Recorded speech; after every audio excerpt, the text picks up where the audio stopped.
네, 오늘 저희는 우리 사도행전 17장을 함께 우리 같이 읽었습니다. 사도행전 17장은 우리 바울 사도의 2차 복음 전도 여행 중 이제 후반부에 속하는 그러한 유럽 땅에서의 복음 전도에 대한 그런 내용들을 담고 있습니다. 바울 사도가 2차 복음 전도 여행은 예루살렘 회의에서 결정한 이방 성도들에게는 할례나 율법을 갖다가 그들에게 요구하지 않고 오직 예수 그리스도로 믿음으로 구원을 받았으니 주 안에 굳건히 붙어 있고 오직 우상의 더러운 것과 음행과 목매어 죽인 것과 피를 멀리하라고 하는 결정을 내려서 그것을 가지고 이제 그 결정문을 1차 전도 여행 때 세운 교회들에게 가서 이제 예루살렘 교회의 결정을 또 그들에게 권면하고 은혜 가운데 거할 수 있도록 그렇게 하는 그런 뜻에서 2차 복음 전도 여행을 시작하게 됐습니다. 그런데 하나님께서는 그 바울 사도와 실라와 디모데의 발걸음을 갖다가 아주 자꾸 서쪽으로만 그들을 갖다 이끄셔서 결국은 이제 어디로 가게 됐으면 마게도니아 땅으로 이제 유럽 땅입니다. 유럽 땅으로 넘어가게 되어지는 그런 과정이 있었죠. 그래서 유럽 땅의 첫 성인 빌립보 성이라고 하는 데 들어가서 이제 복음을 전하려 보니까 거기는 뭐 유대인의 회당이 없어요. 그래서 이제 강가에 나가서 기도하는 중에 이제 복음을 또 전할 수 있게 됐고요. 그리고 또 점치는 그런 귀신 들린 여종에게서 귀신을 쫓아내 줌으로 인해서 결국은 그것을 인해서 이제 옥에 갇히게 되고 또 매를 맞게 되고 고난을 당하게 되어지는 그러한 내용들이 우리가 16장에서 우리가 같이 보았는데요. 그럴 때 우리 바울과 신라가 한밤중에 하나님 옆에 찬양을 올려드리고 기도할 때 옥터가 흔들리고 그다음에 매인 것들이 풀리고 옥문이 열리고 정말 기적적인 일들이 이제 이루어짐으로 인해서 옥사장인 옥의 간수장이 이게 죄인들이 다 도망간다고 이제 자결하라고 할 때 그 자결을 멈추게 하고 그에게 복음을 전하고 주 예수를 믿어라. 그럼 너와 내 집이 구원을 받으리라 하시는 말씀을 통해서 그들이 예수님을 영접하게 되고 예수님을 믿게 돼서 그와 그 온 가족이 다 세례를 받는 그런 은혜가 임하게 됐습니다. 그래서 빌립보 교회는 그 루디아라고 하는 가정과 그다음에 옥의 간수장인 그 이름은 안 나와 있지만은 이 사람을 통해서 그들이 예수님을 믿고 구원을 받고 세례를 받게 되었고 그리고 유럽 땅의 첫 복음 전도와 구원받은 자의 그러한 구원받은 자가 생기게 되고 교회가 세워지는 그런 역사가 16장에서 있게 됐습니다.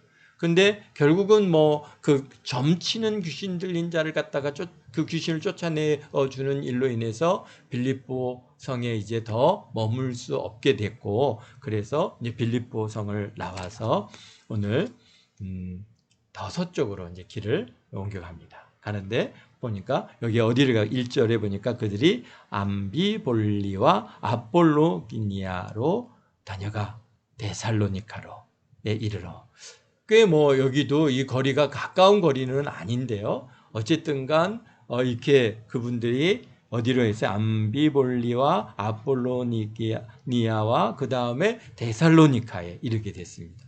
데살로니카는 마게도니아 지방의 수도였고요. 그다음에 육로와 그다음에 해상로가 이렇게 딱 연결되어지는 아주 교역에 있어서의 교통의 중심 지역이 데살로니카입니다.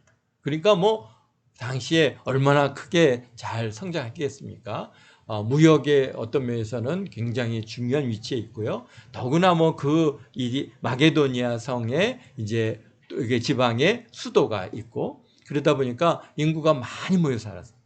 보면은 여기에 그때 기록들을 보면 한 20만 명 정도 수가 됐다라고 그렇게 되어 있습니다. 그러니까 굉장히 큰 도시죠.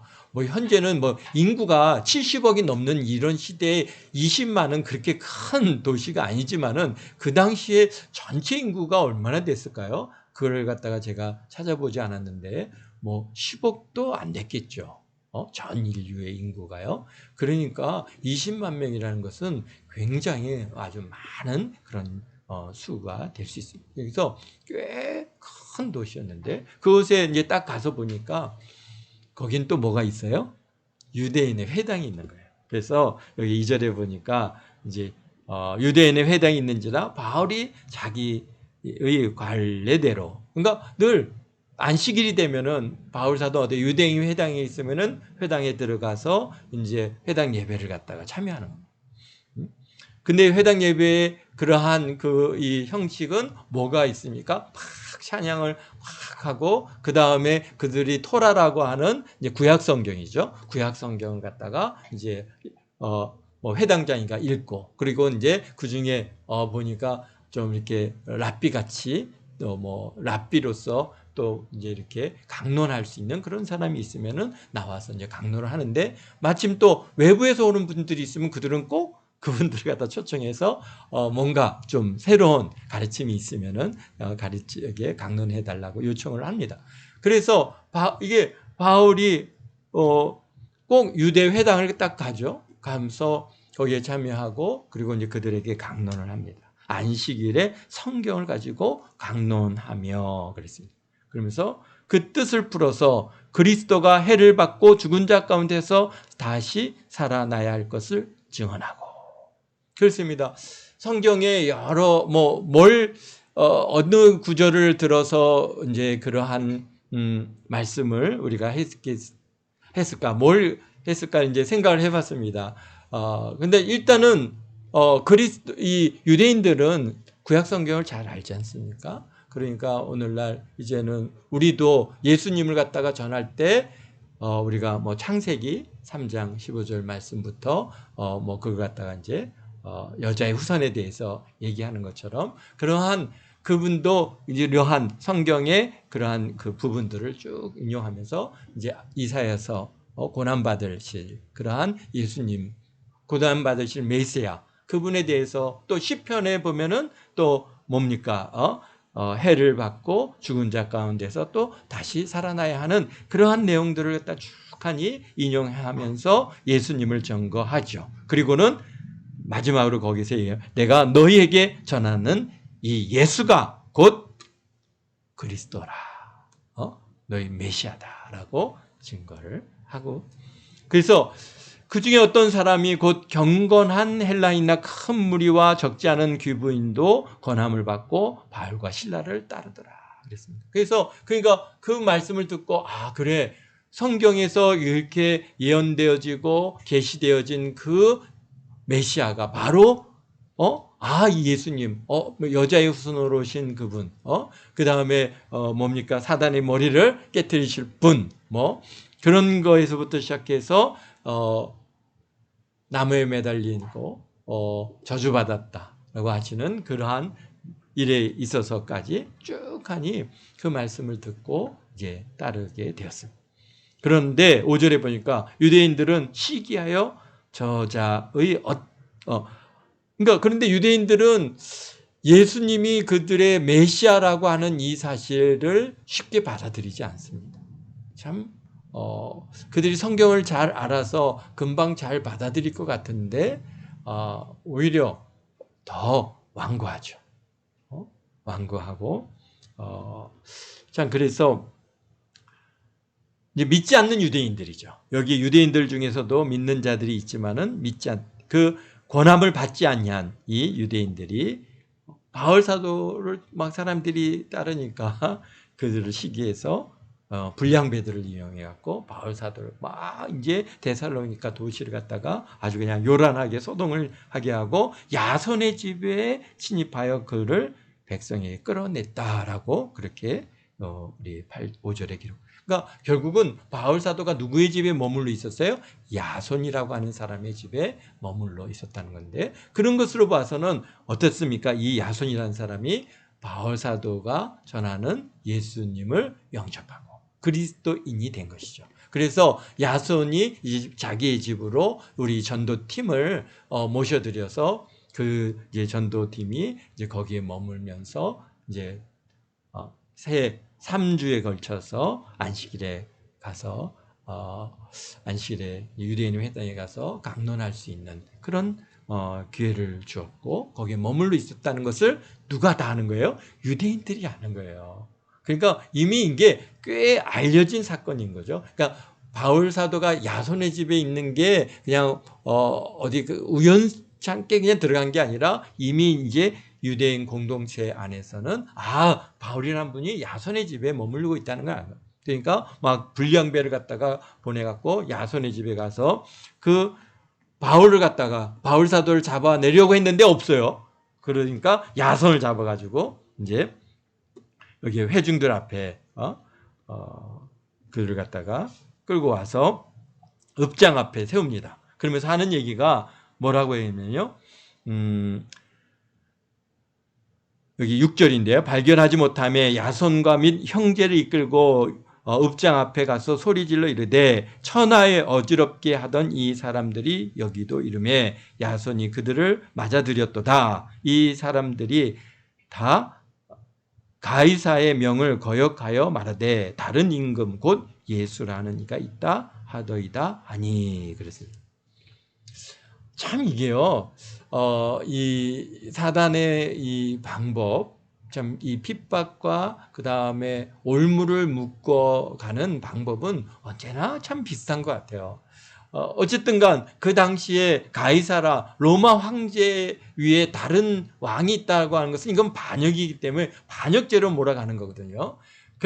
그런데 그것 똑같이 우리도 경험했습니다. 우리가 일제시대 때 우리 복음전도했던 우리 이제 예성 교단이 이게 폐쇄가 되게 되어진 이유는 뭡니까? 다시 오실 재림의 주, 만왕의 왕, 예수님을 갖다가 우리가 이제 증거하고 전파하다 보니까 일본 순사들이 와갖고 목사님들이나 전도사님들을 딱 뭐 총을 갖다 대고 칼을 갖다 대고 하는 얘기가 천황 말고 다른 왕이 있느냐? 다른 왕을 갖다가 너희가 섬기느냐? 뭐 그렇게 그래서 다른 왕이 있느냐? 예수가 우리의 왕이시다라고 얘기하면은 잡아가다가 옥에 가두고 또 뭐 핍박을 가하고 막 그런 일들이 결국은 이제 우리 선교교단은 재림의 주를 갖다가 우리가 사중복음을 증거하다 보니까 재림의 주에 대한 부분에 대해서 아주 강력하게 주장을 하게 되죠. 그러다 보니까 이제 일본 이 제국 그 정부에 의해서 압력에 의해서 결국은 교단이 폐쇄가 되어지는 그러한 결과를 갖고 왔었는데요. 똑같습니다. 그때나 지금이나 지금 2000년 전에 바울 사도가 겪었던 일이나 참 우리가 뭐 80여 년 전에 겪었던 일이나 큰 차이가 없는 그런 모습을 보게 되는데요. 역시 그들도 누구예요? 가이사의 이거는 반역이다. 그렇게 해서 몰아가는 거죠. 그러니까 읍장 입장에서는 이게 굉장히 심각한 문제잖아요. 야손이 누구인지는 이제 읍장은 잘 알겠지만 바울은 또 누군지 잘 몰랐을 가능성이 높습니다. 어쨌든가 보니까 이게 뭐예요? 반역죄, 이게 황제에게 반역하는 이런 문제니까 이게 갖다 그냥 넘어갈 수는 없어요. 그래서 아마 이제 직결 심판을 가졌던 것은 아닌가. 여기에 무리와 읍장들이 이 말을 듣고 소동하여 야손과 그 나머지 사람들에게 보석금을 받고 놓아주니라 그랬습니다. 그러니까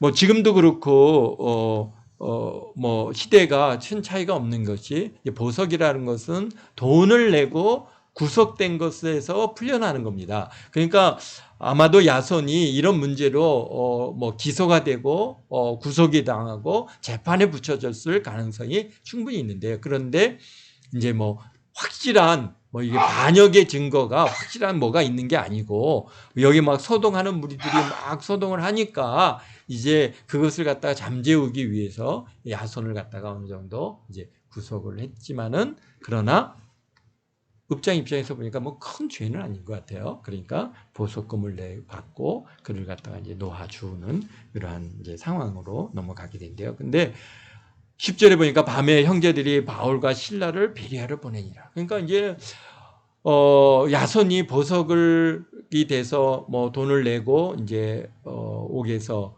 풀려나와서 그러니까 심각한 거예요. 이걸로 계속 묶으면은 바울과 실라와 디모데도 더구나 이 사람들은 외국인이잖아요. 지금 이 데살로니카 도시에 속한 사람들이 아니니까 훨씬 더 가혹한 그러한 문제가 되어질 가능성이 있으니까 밤에 바울과 실라를 베리아로 보냈습니다. 그래서 베리아는 이제 데살로니카에서 이제 떨어져 있는 그런 또 도시인데요. 그 도시로 옮겨가게 됐습니다. 근데 베리아 사람들은 여기 11절에 보니까 그러니까 참 지역마다 좀 다른 것 같아요. 베리아에 있는 사람들은 데살로니카에 있는 사람들보다 더 너그러워서 간절한 마음으로 말씀을 받고 이것이 그러한가 하여 날마다 성경을 상고하더라. 역시 베리아에도 뭐가 있었어요? 유대인의 회당이 있었어요. 그래서 또 이제 유대인의 회당에 들어가서 복음을 전했죠. 강론을 언제든지 먼저 유대인들에게 복음이 증거되어지고 그리고 이제 이방인들에게 복음을 전했습니다. 왜? 동족이잖아요. 그들이 다 예수님 믿고 구원받고자 복음 받는 그러한 마음이 있는 거죠. 우리들도 그렇잖아요. 우리 대한민국의 우리 같은 우리 동족들이 다 예수님 믿기를 우리가 간절히 원하고 그렇기 때문에 먼저 우리가 우리 가족들에게 또 우리 동족들에게 복음을 증거하고 또 기회가 있으면 이제 회에 나가서 복음도 전하게 되어지는 그런 과정을 겪게 되는데 역시 회당에 들어가서 복음을 전했는데요. 이 베리아에 있는 이 유대인들은 데살로니카에 있는 유대인들과는 좀 더 다른 거예요. 여기 보니까 너그럽더라는 거죠. 그래서 지역마다 데살로니카는 워낙 그게 항구 도시고 또 뭐 여러 상업성이 이게 막 그렇게 발달하다 보니까 사람들의 마음이 굉장히 강팍해져 있는 그런 상황은 아닌가 봅니다. 근데 데살로니카는 그런 이 베리아는 그런 지역이 아니거든요. 훨씬 더 농촌 같은 지역이다 보니까 사람들이 훨씬 더 어땠습니까? 이렇게 너그러워. 우리도 지금도 그렇잖아요. 도시 하면은 사람들이 그냥 이제 깍지들이고 이제 잘 말이 안 들었는데 반면에 이제 우리가 좀 지방으로 내려가면은 훨씬 더 사람들에게 포용적이고 이제 너그럽고 이게 훨씬 이게 잘 뭐 이렇게 들어가면은 또 가서 인사하고 받아들이는 것이 도시하고는 좀 굉장히 차이가 있습니다. 그래서 아마도 베리아가 그런 면에 있어서 그런 것 같아요. 그래서 역시 그들이 너그러이 바울 사도의 그러한 복음 전도를 받고 정말 그런가 해서 날마다 하나님 말씀을 갖다가 상고했다 그랬습니다. 그 결과 어땠습니까? 12절에 그 중에 믿는 사람들이 많고 헬라인의 귀부인과 남자가 적지 아니하였다. 그러니까 열심히 상고하니까 그들이 이제 믿는 사람이 많았고 또 거기에는 헬라의 귀부인과 남자가 적지 아니한 그러한 많은 사람들이 예수님을 믿게 된 것입니다. 그런데 이 데살로니카에 있는 이 유대인들은 얼마나 극성스러운지 바울 사도를 쫓아냈으면은 그것으로 끝내야 되는데 어디까지 베리아에 가갖고 복음을 전한다는 얘기가 이제 또 들려오니까 베리아까지 쫓아온 거예요. 그래가지고는 거기서 또 완전히 또 막 무리들을 갖다가 움직여서 소동케 하니까 이제 형제들이 바울을 내보내어 바닷가까지 가게 하고 실라와 디모데는 아직 거기 머물렀더라. 그러니까 지금 뭡니까 여기에 막 소동을 일으키니까 형제들이 이제 이미 데살로니카에서 한번 당했는데 와갖고 베리아까지 와서 할 때는 얼마나 더 포악스럽게 했든지 급하게 우리 바울 사도를 갖다가 데리고 이제 피신을 시켰습니다. 피신을 시켜서 어디까지? 바닷가까지 이렇게 쭉 내려와서 바닷가까지 와서 결국 어디로 갑니까? 아덴으로 이제 가게 되는데, 여러분들이 뭐 지도가 있으면 우리가 이렇게 보면서 하면은 훨씬 이제 쉽겠지만, 어쨌든가 뭐 여러분들이 지도를 한번 가서 찾아보시면 이 말이 무슨 얘기인지 알겠습니다. 그러니까 이제 남쪽으로 내려와서 아덴까지 이제 먼저 바울 사도가 가게 되고, 그다음에 실라와 디모데는 그냥 베레아에 남게 됐어요. 그러니까 이 전도팀이 어떻게 된 거예요? 서로 분리가 된 거예요. 그러니까 바울 사도가 이제 아덴에 갔는데, 아덴은 또 어떤 곳입니까? 아덴은 옛 그리스 제국과 그리스 제국의 수도가 바로 이제 아덴인데요. 그러니 거기는 얼마나 이제 데살로니카하고 또 분위기가 다릅니다. 지금도 아테네에 가면은 뭐 도시가 굉장히 큰 규모의 도시고요. 그 다음에 또 뭐가 많겠어요? 거기 그리스 로마 신화에 나오는 온갖 신전들이 굉장히 많이 있습니다. 특히 제우스 신전은 뭐 도시 한가운데 제일 큰 자리에 아주 그냥 거창하게 세워져 있는데요. 그런 것들은 다 지진을 통해서 완전히 다 무너지고 부서지고 이제 그냥 흔적이 남아있고 기둥만 남아있는 그런 상황인데, 어쨌든간 이 아덴에 그러니까 딱 가서 이제 바울 사도가 혼자잖아요. 혼자서 아덴에 가서 보니까 여기에 16절에 보니까 막 그 성 안에 우상이 가득한 거예요. 이게 데살로니카나 베리아 같은 분위기가 아니에요. 이거는 완전히 우상 그냥 집단 덩어리.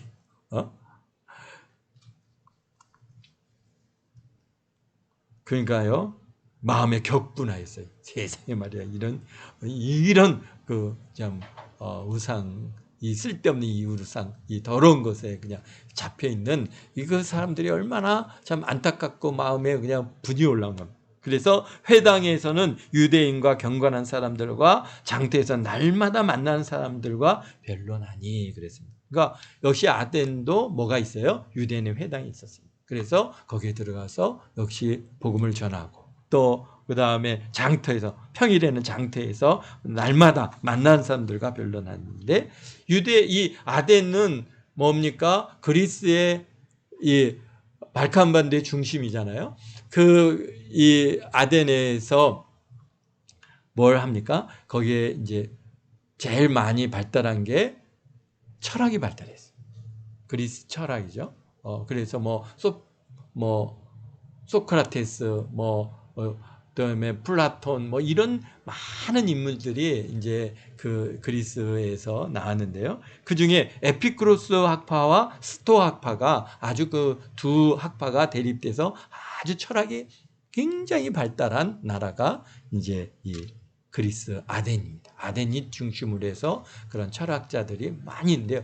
그런데 참 신기한 것은요, 철학이 인간이 만들어 온 이런 철학의 학문이 깊어지면 깊어질수록 뭔가 이런 우상하고는 멀어질 것 같은데, 더 우상의 굉장히 우상 숭배가 더 깊어집니다. 그래서 철학의 최고봉이 어딜까요? 여러분들은 어디라고 생각합니까? 철학의 최고봉이 불교입니다. 불교의 승들과 이 철학자들은요, 서로 대화를 해보면은 서로에게 부딪히는 게 없어요. 불교도 굉장히 그게 철학입니다. 그게 이제, 근데 그 불교의 철학이 굉장히 깊어지다 보니까 뭐로 나가는 겁니까? 우상숭배의 그러한 이렇게 우상을 숭배하는 일로 가는 것처럼, 이 에피쿠로스나 스토아파도 굉장히 인본주의인 게 가면 강할수록 점점 더 어디에 빠져들어가는 거예요? 우상 숭배에 빠져들어요. 그래서 너무나 많은 그러한 우상들이 있으니까 이제 바울 사도가 그 철학자들도 붙들고 이제 뜨겁게 예수님을 전하고, 그다음에 예수님께서 십자가에서 못 박혀 죽으셨다가 3일 만에 부활하셔서 우리 이제 부활의 주가 되셨다. 이 예수님을 믿어야 된다. 얘기하니까 그 사람들이 이렇게 얘기합니다. 여기 18절에 보니까 이 말쟁이가 무슨 말을 하고자 하는지, 어떤 사람은 이르되 이방 신들을 전하는 사람인가 보다 하고 하니는 바울이 예수와 부활을 전하기 때문이라 라고 우리 18절에 말씀. 그러니까 이 철학자들이 이 말쟁이가 그러니까 이 아테네에서는 이 말쟁이가 무슨 말을 하고자 하느냐라고 그렇게 바울 사도를 갖다가 평가하고 있습니다. 이거요. 바울 사도가 뭘 잘 여기서 보아지는 것처럼 이 아테네 그리스에서 말을 하는데 말쟁이가 말을 너무 잘한다는 게 아니에요. 그러니까 굉장히 헬라어에 능통한 사람이에요. 굉장히 헬라어에 오늘날로 따진다면 영어죠. 영어를 아주 능통하게 사용하죠. 왜? 그분이 그 영어권에서 그러니까 헬라권에서 태어났거든요.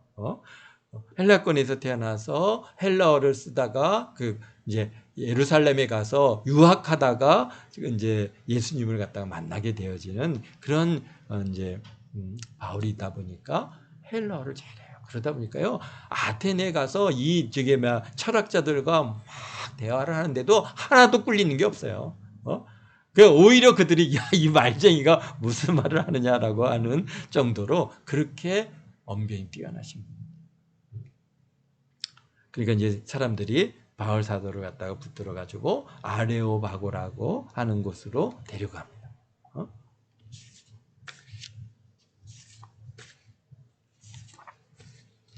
아레오바고는 사실은 뭐 어떤 곳이냐면요, 종교와 교육과 도덕적인 문제에 대해서 재판권을 행사하던 일종의 권력기구입니다. 그러니까 거기에는 누가 있어요? 여기에 우리 맨 마지막 절에도 보는 것처럼 관리가 있을 정도였어요. 그러니까 어떤 문제가 있으면은 이 사람을 데려다가 거기에 이제 시민 재판을 갖다가 받는 그런 어떤 의미를 갖는 것 같아요. 근데 바울 사도의 지금 상황은 좀 어떤 재판을 받고자 끌려가는 것이 아니라 어떤 뭡니까? 좀 이 사람이 무슨 얘기를 하고 다니는지 그것에 대해서 조사하고 그 다음에 뭐 청문회 비슷한 것 같아요. 그래서 사람들이 그를 붙들어서 아레오파고로 가며 말하기를 내가 말하는 이 새로운 가르침이 무엇인지 우리가 알 수 있겠느냐. 내가 어떤 이상한 것을 우리 귀에 들려주니 그 무슨 뜻인지 알고자 하노라. 그렇습니다. 지금 바울 사도가 전하는 예수님 복음에 대한 그들이 이해를 못하니까 뭔가 이제 새로운 것을 얘기하니까 그것에 대해서 이게 어떤 것인가를 평가하고자 하는 그런 뜻이 있어서 아레오파고로 이제 누굽니까? 바울을 데리고 간 거예요. 그러면서 여기 21절에 이제 모든 아텐 사람들이 거기서 나그네 된 외국인들이 가장 새로운 것을 말하고 듣는 것 외에는 달리 시간을 쓰지 않더라 그랬습니다. 그래서 바울이 아레오파고의 가운데 서서 이제 말을 시작합니다. 아덴 사람들아, 너희를 보아하니 범사에 종교심이 많도다. 내가 이제 그래서 너네들 이 우상 숭배 막 그렇게 하는 게 아니라 좀 이제 칭찬을 하는 거죠. 너희들은 범사에 종교심이 참 많구나. 내가 두루다니면서 너희가 원하는 것들을 위하는 것들을 보니까 알지 못하는 신에게라고 하는 그러한 새긴 단도 내가 보았으니 그런지 너희가 알지 못하고 위하는 것을 내가 너희에게 알게 해주겠다. 그러면서 이제 뭘 얘기합니까? 24절에 우주와 그 가운데 있는 만물을 지으신 하나님께서 천지의 주제시니 손으로 지은 전에 계시지 아니하시고 또 무엇이 부족한 것처럼 사람의 손으로 섬김을 받으시는 것이 아니니 이는 만민에게 생명과 호흡과 그다음에 만물을 친히 주시는 이심이라. 그러니까 지금 여기 여러 신들이 많이 있는데 그런데 너네가 알지 못하고 알지 못하는 신에게라고 해서 단을 만들고 섬기는데 그분이 바로 누구라는 거예요? 바로 하나님이시다.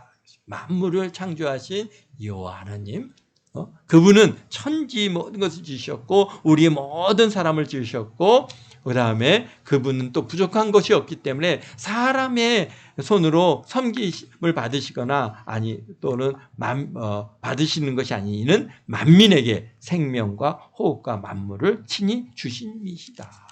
전지전능하신 이시고 천지의 주제시다라고 그렇게 이제 말씀을 시작하고 있습니다. 그러면서 인류의 모든 족속을 한 형통으로 만드사 온 땅에 살게 하시고 그들의 연대를 정하여 거주의 경계를 정하셨으니. 지금 이제 성경에 있는 말씀들을 갖다가 이제 여기에서 어떤 겁니까? 이것은 노아 방주 이후에 하나님께서 이제 경계를 두셨잖아요. 그래서 다 살게 하시고 경계를 정하셨으니 이는 사람으로 혹 하나님을 더듬어 찾아 발견하게 하려 하심이로되 그는 우리 각 사람에게 멀리 계시지 아니하도다. 그렇습니다. 참 하나님께서요 이렇게 사람들을 갖다가 다 이렇게 흩어 놓으신 이유 중에 하나는 이는 사람으로 혹 하나님을 더듬어 찾아 발견하게 하려 하십니다. 참 이 말씀을 읽으면서 지난날 제가 이제 하나님을 만나는 과정 속에서 그 이제 있었던 일이 생각나는데요. 이제 중학교를 지나서 고등학교 때쯤인 것 같은데 그러니까 참 너무나도 신기한 것 중에 이 뭐랄까요?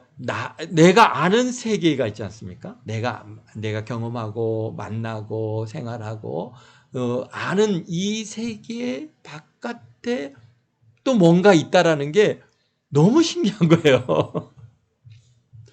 여러분들은 안 그랬나 보네요. 저는 그랬습니다. 야, 어떻게 내가 알지 못하는 어떤 사람이 그들의 삶의 영역에서 또 살아가고 있다라는 거죠. 그래서 이런 것을 보면서 야, 이게 뭔가 하나님이 계시구나. 하나님께서 이 정말 사람들을 만들어 주셔서 그들을 갖다가 한 사람 한 사람을 살아가게 만들어 주셨고 그들의 삶의 영역을 이끌어가게 하시고 그 어딘가 누가 내가 전혀 알지 못하는 사람들이 살아가고 있다고 하는 이 일들이 참 신기했습니다. 그런 것처럼 그게 이는 사람으로 혹 하나님을 더듬어 찾아 발견하게 하시려고 사람들을 다 경계를 정해서 흩어 놓으셨다는 것이죠. 그러면서 28절에 말해요. 우리가 그들을 힘입어 살며 기동하며 존재하느니라. 너희 시인 중에 어떤 사람들이 말과 같이 우리가 그의 소생이라 하니 그랬습니다. 그렇습니다. 우리가 그 하나님의 그러한 은혜로 그분의 힘입어서 우리가 살아가고 있고 이렇게 움직이고 있다. 그런데 이 말에 우리가 그래서 하나님의 소생이 되었다 라고 얘기하는 것이죠. 그런데 이 소생이라고 하는 이 말이 하나님의 자녀죠. 그의 소생. 근데 여기에 보면은 헬라의 시인 중에 아라투스라고 하는 시인이 이 제우스 신에 드리는 찬송이라고 하는 이 시에서 그의 소생이라고 하는 이 단어를 사용하는데요. 근데 그게 꽤 유명했던 말인 것 같아요. 당시 그 헬라, 이 그리스, 아테네 사람들에게 굉장히 좀 유행하는 유행어가 그의 소생이다. 그의 소생이다. 그래서 뭐 노래 속에 아마 그러한 노래 말에 그의 소생이라고 하는 단어를 가지고 노래하고 그래서 그것이 일반인들이 다 좀 잘 사용하는 말이었던 것 같아요. 그래서 바울 사도가 그것을 딱 인용하니까 그의 소생이 우리가 하나님의 자녀? 이게 바로 거기에서 그렇게 이제 연결되어질 수 있는 그런 얘기죠. 그랬다 보니까 29절 이와 같이 하나님의 소생이 되었은즉 하나님은 금이나 은이나 돌이나 사람의 기술과 고안으로 새긴 것 같이 열 것이 아니니라. 알지 못하던 시대에는 하나님이 간과하셨거니와 이제 어디든지 사람에게 다 명하사 회개하라 하셨으니 이는 정하신 사람으로 하여금 천하를 공의로 심판할 날을 작정하시고 이에 그를 죽은 자 가운데서 다시 살리신 것으로 모든 사람에게 믿을 만한 증거를 주셨느니라. 그러니까 뭐예요? 예수 그리스도의 부활을 믿으라는 것이죠. 그리고 하나님께서 심판의 날을 정해 주셨다라고 하는 거예요.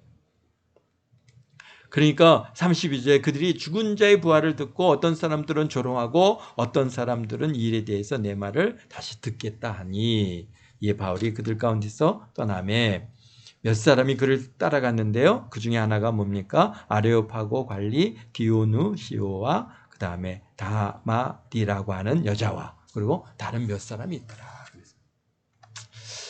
참 놀라운 것은 여기에서 우리가 참 빌립보나 데살로니카나 뭐 또는 뭐 베레아나 이런 데는 박해가 많았어요. 박해가 많았어요. 박해와 방해가 많이 있었지만은 그러나 그곳에는 많은 사람들이 믿었다라고 12절에 기록되어 있고 4절에 보면 큰 무리와 적지 않은 사람들이 따랐다라고 그렇게 말씀해 주시는데 아데네에서는 이름이 두 사람이 나오고요. 그 다음에 많은, 일단 여기 보면은 세 사람 정도, 다른 사람들도 있었다 하니까 네, 다섯. 많았으면은 많았다라고 표현했을 텐데 여기에 몇 명 안 되는 거예요. 아덴이 얼마나 많은 사람들이 살고 있습니까? 거기서 우리 바울 사도는 얼마나 그냥 막 그들과 막 어디에서요? 길의 장터에서 또는 회당에서 막 그들과 많이 변론을 하고 아레오파고까지 가가지고 예수 그리스도를 증거하고 전파했지만은 그런데 여기 보니까 세 사람이에요. 반면에 우리 우리 여기 18장에 이제 우리 다음 주에 보겠지만 고린도에는요 어떻게 했어요? 이 성중에 내 백성이 많으니라 그러면서 9절 10절에 보면은 얼마나 이제 고린도에서는 크게 부흥하는 역사가 나타납니다. 그 쉽게 해서 바울 사도가 아데네에서는 복음 전도에서 어땠다는 거예요? 굉장히 큰 실패를 했어요. 그 실패의 원인이 무엇이겠는가라고 하는 거죠. 고린도에서는 왜 베리아와 데살로니카에서는 막 그렇게 큰 부흥의 역사가 있는 반면에 왜 아테네에서는 열심히 전도하고 열심히 그렇게 막 그 정말 누구예요? 그리스 시인의 말까지 막 인용하면서 그들을 설득하려고 했는데 그게 안 됐다. 첫 번째는 뭐겠어요? 워낙에 우상숭배가 극심한 지역. 그가 이 워낙에 우상숭배가 심하다 보니까 방해가 우리가 복음 전도를 통해서 보면은 우상숭배가 심한 지역일수록 참 이 복음이 쉽게 들어가지 않는 것을 우리가 볼 수 있습니다. 또 여기 보면 16절에 보면은 이런 말씀이 있죠. 바울 사도가 날마다 만나는 사람들과 뭐 했다고 그랬어요? 변론하였다. 그러니까 이 변론이요. 결국은 변론은 뭡니까? 다툼을 갖고 올 가능성이 많이 있습니다. 그래서 디모데후서 2장 23절에 말씀하신 것처럼 뭐예요? 결국 변론은 다툼만 나누니라. 그래서 변론을 피해라.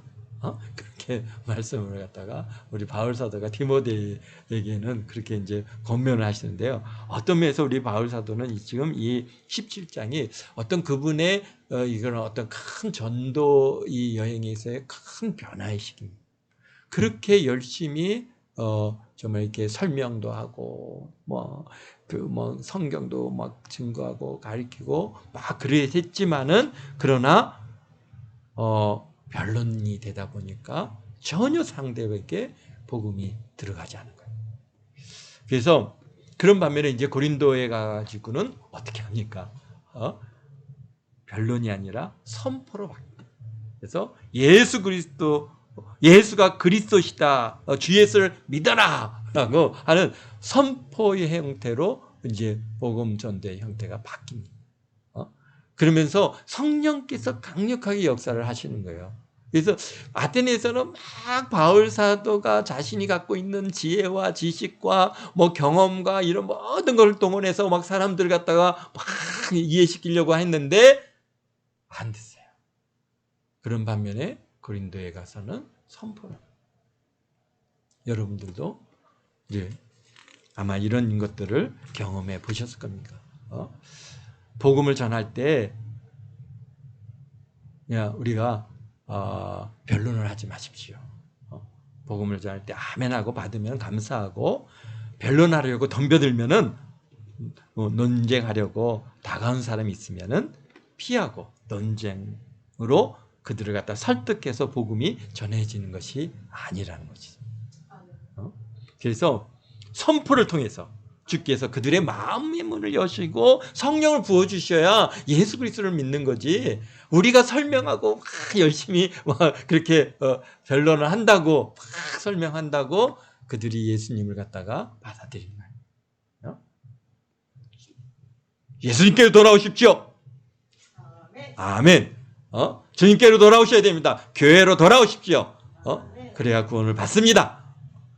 그게 뭐 더 우리가 교회가 와서 교회 안에서 이제 마음이 오픈된 상태에서 성경을 배우고 성경을 이제 강론도 듣고 하면서 예수님을 더 깊이 알아가야 되지. 뭔가를 변론을 통해서 설명해갖고 교회를 데리고 온다. 그것은 우리 바울 사도가 아테네에서 결국은 그것에 실패를 했습니다.